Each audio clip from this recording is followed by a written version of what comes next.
Okay class, तो आज हम पढ़ेंगे प्रश्नावली 11.3 प्रश्न क्षेत्रफल और आयतन क्लास 9 के लिए।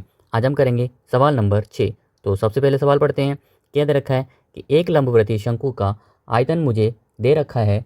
यदि इसके आधार का व्यास यानी मुझे डी का मान मुझे यहाँ पे दे रखा है, तो मुझे ज्ञात करना है। पहले तो मुझे शंकु की ऊंचाई ज्ञात करनी है, शंकु की तिर्यक ऊंचाई ज्ञात करनी है, और मुझे शंकु का क्या ज्ञात करना है, पृष्ठीय क्षेत्रफल। सवाल देखने में थोड़ा बड़ा लग रहा है बट बहुत ही आसान है। तो चलिए स्टार्ट करते हैं बिना किसी देरी के।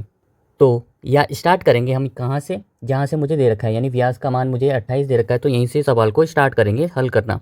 तो सबसे पहले लिखेंगे हल। तो कितना दे रखा है मुझे डी, मतलब व्यास मुझे कितना दे रखा है 28, और यहाँ से क्या निकालूंगा मैं, रेडियस यानी आर यानी त्रिज्या निकालूंगा।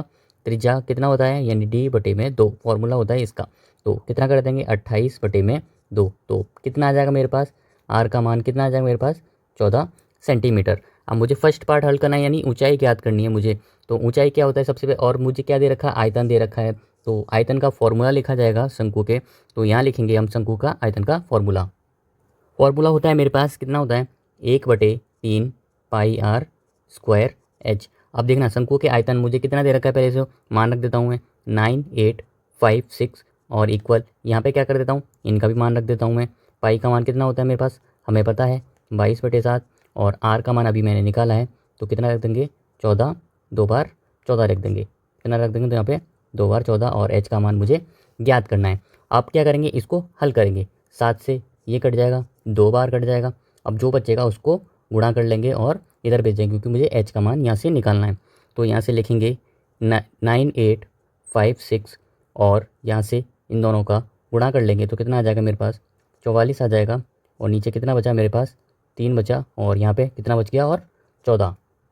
और यहाँ पे क्या रह गया हमारे पास, यहाँ पे एच का मान भी रह गया। अब हम क्या करेंगे, एच का मान निकालने के लिए सबको यहाँ से हटाना पड़ेगा, और कहाँ भेज देंगे, इसके नीचे, यानी ये 3 चला जाएगा, इसके मल्टीप्लाई में गुणा में चला जाएगा।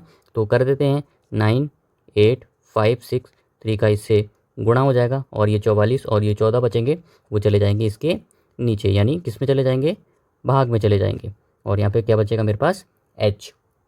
अब हम यहाँ से क्या करेंगे, इसको काटेंगे। तो देखेंगे 44 को काटेंगे, यहाँ से 11 के पाड़े से काट लेते हैं, 11 चौक 44। अब 11 से इसको भी काटा जाएगा, तो 11 से ये कितनी बार कटेगा, पहले तो 8, और फिर कितनी बार कटेगा 9, और ये 6 बार, पूरा पूरा कितनी बार कट जाएगा, ये कितनी बार कट जाएगा। अब हम क्या करेंगे, दोबारा से इसको काटेंगे।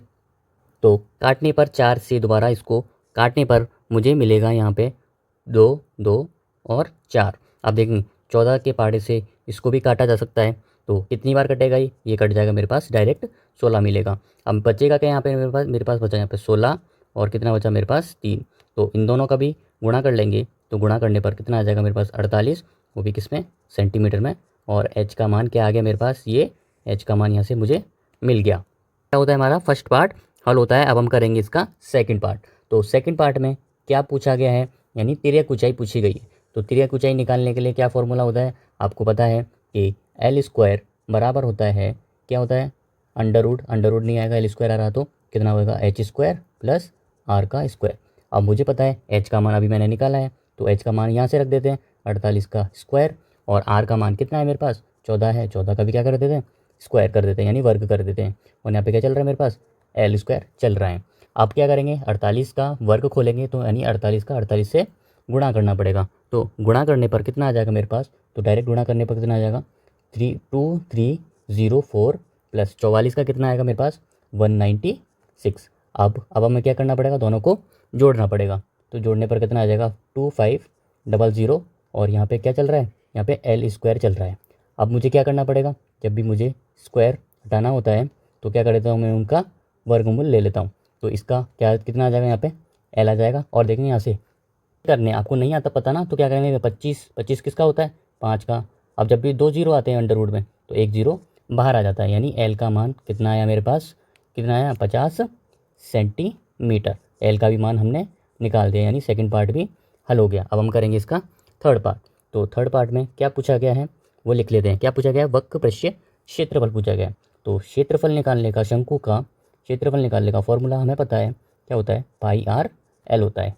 तो मान रख देते हैं वही 22/7, और आर का मान 14, और एल का मान अभी निकाला है, कितना हो जाएगा 50। 7 से 14 कट जाएगा, 2 बार दोनों को यानी गुणा कर ले पर कितना आ जाएगा मेरे पास 44, या फिर ऐसा करते हैं यहाँ से 22 लिख देते हैं, 2 और 50 का गुणा कर लेते हैं तो कितना आ जाएगा 100। हम दोनों का गुणा करने पर कितना आ जाएगा मेरे पास 00, किसमें आएगा सेंटीमीटर स्क्वायर में। इसी तरह क्या होता है हमारा सॉल्व हो जाता है। तो बड़ी आसानी से मैंने कि तीनों के मान आसानी से निकाल दिया। किसका मान पूछा गया था, h का मान पूछा गया था, l का मान निकाल दिया हमने और इसका क्षेत्रफल निकाल दिया। इसी तरह और वीडियोस के लिए इस चैनल को सब्सक्राइब करें।